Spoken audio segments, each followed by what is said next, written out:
The Lucio changes. I tried to avoid the subject for as long as possible, but now it's Monday, I'm still not done with another project which I don't even know if will ever see the light of day, and I needed something to upload to the channel. Oh right, they're also trying to make Lucio a fucking assassin. Listen, I'm not usually the biggest fan of talking about things that are on the PTR, because for one thing, there are enough channels out there reading patch notes as is. And for another thing, any changes that I talk about, praise, or be outraged over might not only never see the live servers, but maybe will be even changed the very next day on the PTR itself. The reason I'm making an exception for this case is because it affects a hero I've been playing a lot recently, and with all the tweaks I'm seeing, I want to focus on the general direction they're taking him, rather than getting too nitpicky with the specific changes that might be tweaked anyway. So that's more about the playstyle and feel than actual numbers. With that said, when the first Lucio changes arrived, I was quite outraged myself, more over the fact that people called this a flat out buff more than anything else, because it wasn't just a buff, and thankfully some channels put that message out there after the fact. What I want to do in today's video is give you a rough idea of the ramifications those changes might have on the ladder as a whole. A lot of people like to ignore the downsides of the changes because they're excited for the buffs, which yes, of course some of these changes are buffs, but they don't outweigh the nerfs in my opinion. So just to get some of you who haven't heard of the PTR changes on track, here's what we are dealing with. An increase in projectile speed from 40 to 50, a reduction from 30 to 10 meters for both auras, an increase in healing per second for his healing song by 50%, a reduction from 30 to 20 meters on his sound barrier, a movement speed increase by 30% when wall riding, and a small burst of speed when leaping off of a wall. And recently they also played around with reducing his self-healing by 33% and increasing his damage output by 25%. Now it's not like I can't see why people got excited over this. I'm not oblivious to people saying that they find playing Lucio rather boring. Being able to increase your movement speed while wall riding and even getting another burst of speed when jumping off of it are certainly very exciting changes. Let's take a look at what the devs had to say about this. Lucio has often felt like a must pick due to his raw healing output and the versatility of providing a speed boost to your entire team. The goal of these changes is to keep those elements feeling strong but making them harder to apply to everyone on your team at all times. The end result is that he should feel stronger with teams that he can stay close to, but not as strong when on teams with heroes that are often spread out. Much of Lucio's character power was tied up in his large passive auras, which caused other elements of his kit to be weakened over time in an attempt to balance him. Now that his auras are more focused, it will allow them to be much stronger and allow Lucio to be more active in his role. Looking at this comment, I think it becomes very apparent that an increase in aura size is not something we can expect to see. It would directly defy the purpose of these changes to begin with, but let me put this into perspective for you. Lucio is now the only hero who is required to hug his teammates in order to provide healing. Mercy has a maximum range of 15 meters, Zenyatta goes for a whopping 40 meters as long as his targets stay in his LOS, and Anna can also heal anything as long as she can hit it. Now there isn't anything fundamentally wrong with this idea until you think twice about it. What does stacking with your team at all times do? It makes you more vulnerable for a Graviton Bomb combo. It also makes you more vulnerable for flanking Pharahs or Junkrats who bounce grenades over walls. Essentially, as a Lucio player, you're forced to either create a death ball with your team, which isn't always the smartest thing to do, or you're forced to hunt after your teammates. The ridiculousness of having an AoE healer who has to choose who to AoE heal first has been discussed in my Discord numerous times. But this isn't the worst part about this. Again, you have your speed boost when wall riding, so chasing after teammates could even be fun. It only becomes a problem when you actually care about wanting to win the match. Now this is gonna sound a bit cynical, but based on my own experience, my teammates are religiously out of position, and that is a problem for a number of reasons. But first, let me tell you how I play Lucio these days. I make it my job to do two things. For one thing, emphasize on my team's movement with speed boost whenever necessary, and for another thing, make up for my team's misplays. My sole job is essentially to be aware of what is going on and speed boost overconfident teammates who pushed up too much. I also spend a decent amount of time babysitting Annas who are way too far in the back because she's an easy target for flankers. So I can make up for her poor positioning by booping enemy flankers around to give them a harder time hitting us, while also doing some damage in an attempt to force deflect or recall, tools that they need to combat the rest of my team who will hopefully come to our aid once the front line is taken care of. Now let's come to the problems. For one thing, you're forcing me to chase down a low health teammate who is out of position, and by that have me abandon the entire rest of my team. Furthermore, you're making it that much more difficult for me to escort teammates who are out of position because I have to actually hug these guys for them to even feel my speed boost. Meaning I'm that much more likely to get killed myself in an attempt to make up for their misplay. And that is kind of the gist of it. This tiny radius makes it so you force me to be out of position at all times if my team is also out of position. And that is something that personally really bugs me. I really enjoy being able to make up for my team's misplays, and now that is going to be quite a dreaded task because of how likely I am to get killed myself when trying. Now it's not like there's no fix for it. After all, the wall ride speed boosts allow me to stay at a distance and then close that distance in a very short amount of time when need be. But that also means that, again, unless I want to be out of position, I'm doing nothing until things get critical. But what bugs me the most is not what these changes do to my own playstyle. As bad as I make it look here, it's for the most part just a major inconvenience. I'm confident that I can make these changes work for myself and keep playing Lucio. What actually scares me is what this does to the rest of the ladder. First off, people are gonna insta-lock Lucio for days now, meaning that I will have a harder time playing him myself,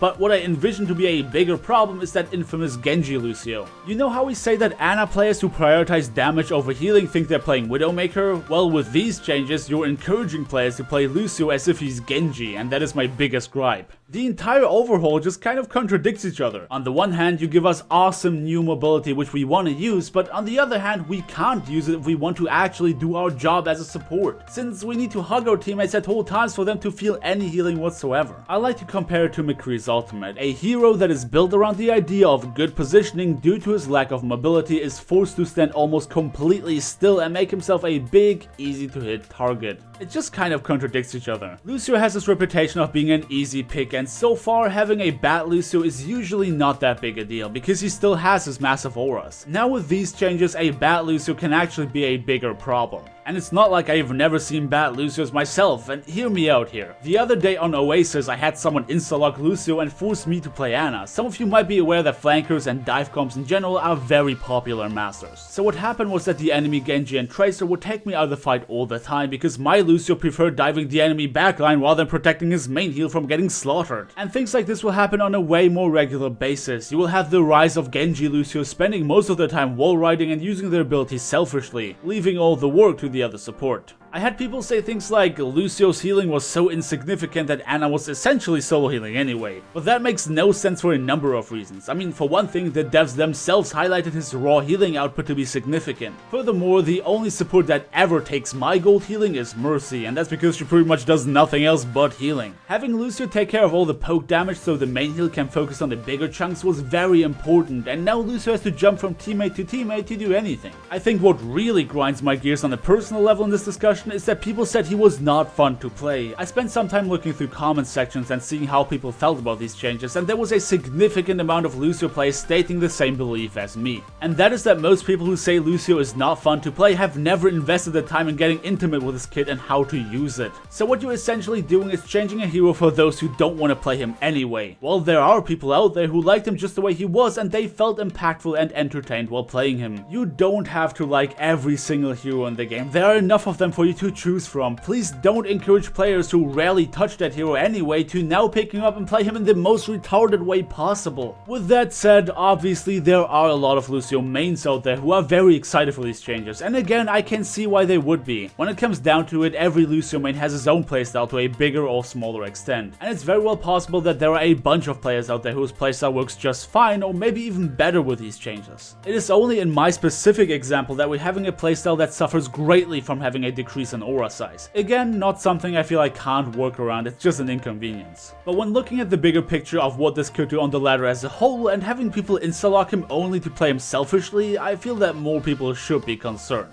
So there was a lot of complaining up to this point, but do I also have something constructive to provide? Well, there are a couple ideas I have. Why not add a healing fall off, meaning that players get more healing the closer they are to him? That could allow Lucio to keep his bigger radius and still be helpful for his team's flankers and other teammates without putting himself in constant danger thanks to his team's terrible positioning. You could keep the 10-meter radius for his speed boost to make it require more coordination. While it's not something that would fix my personal issues, I feel that could strike a good balance and combination. Alternatively, you could just increase the speed boost radius and leave the healing one untouched, just so you don't have to constantly throw yourself at your teammates whenever they overextend. Right now, I just feel like they're trying too hard to encourage people diving as Lucio. The damage boost was ridiculous for sure in my opinion. With that said, it's not like diving as Lucio is not valid. I do that quite regularly, but I don't want that to be seen as a universally must-do kind of playstyle. At the end of the day, it's not like my opinion on this really matters, but I felt like putting it out there anyway, as are a lot of other people these days. So you can make of it as you will. But this is me done for the day as I talk about Lucio's upcoming changes and what I think about them. If you enjoyed the video, do let me know by dropping me a like on your way out, subscribe if you want to see more, and I hope to see you all next time.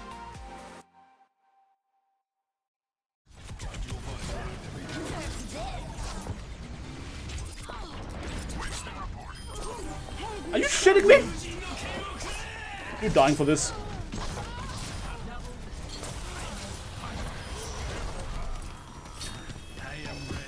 Nice, Genji.